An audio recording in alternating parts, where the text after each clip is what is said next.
Meaning of interior designer. Interior designer. Interior designer. Interior designer. Interior designer.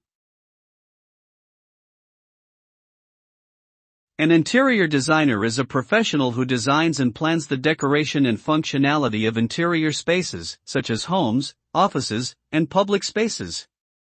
Their job involves understanding how people use and move through a space, and then creating a design that is both aesthetic and practical.